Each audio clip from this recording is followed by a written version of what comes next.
Friday of the second week of Lent, March 6, 2026.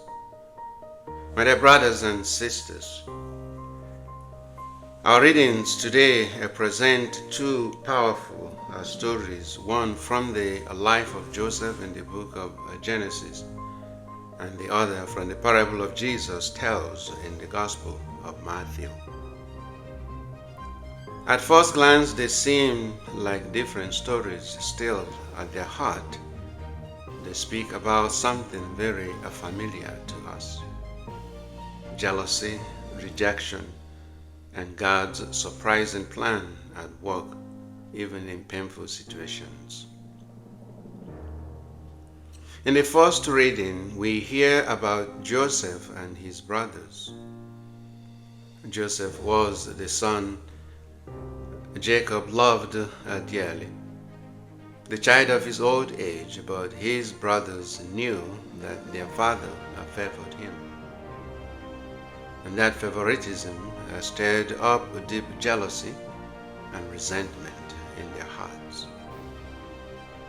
What began as dislike slowly grew into hatred.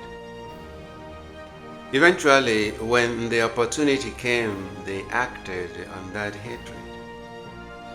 They stripped Joseph of his tunic, threw him into a pit, and later sold him for 20 pieces of silver. It is a sad story, but also a very human one. Jealousy, resentment, and wounded pride can poison relationships within families, among friends, in workplaces, and even within communities of faith. And when these feelings are left unchecked, they can lead people to say and do things they later regret. Yet the beautiful thing about this story is that God was still at work. What Joseph's brothers intended for evil, God turned into something good. Joseph's suffering eventually became the means through which God saved his entire family during a time of famine. What looked like tragedy became part of God's saving plan. In the Gospel, Jesus tells another story, this time about the tenants of a vineyard. The owner sends servants to collect the fruits of the vineyard, but the tenants beat them, mistreat them, and even kill them. Finally, the owner sends his son, thinking they will respect him. But instead they say, "This is the heir. Come, let us kill him and take his inheritance." Jesus tells this parable knowing very well that it reflects what is about to happen to him. The religious leaders listening to him would soon reject him, plot against him, and eventually hand him over to be killed. Just as Joseph was rejected by his own people, Jesus would be rejected by his own people. Joseph was sold for 20 pieces of silver. Jesus would be betrayed for 30. Joseph was stripped of his robe. Jesus would be stripped before his crucifixion. Yet again, what seemed like defeat became victory in God's plan.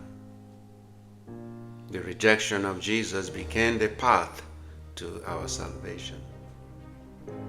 As Jesus says in the Gospel, the stone that the builders rejected has become the cornerstone. This message is important for us, especially during this Lenten season. Sometimes in life we experience rejection, misunderstanding, or unfair treatment. At Other times we may find jealousy creeping into our heart when we see the success or blessings of others. Lent invites us to look honestly at our hearts. Are we carrying resentment toward someone? Are we allowing jealousy to shape how we see others? Or are we learning to rejoice in the gifts and blessings God has given to each person? So Joseph's story and Jesus' parable remind us that God can bring good even out of situations that seem dark or painful. What people intend for harm, God can transform into something life-giving. So when we face difficulties, rejection, or disappointment, we should not lose hope. God is still working. The stone that seems rejected today may become the cornerstone tomorrow.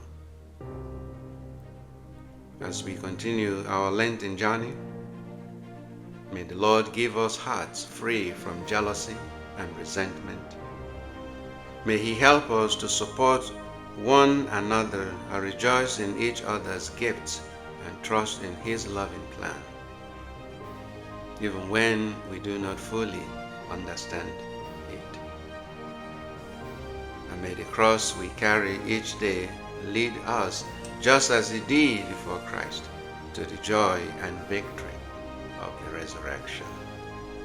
Amen. Have a pleasant day.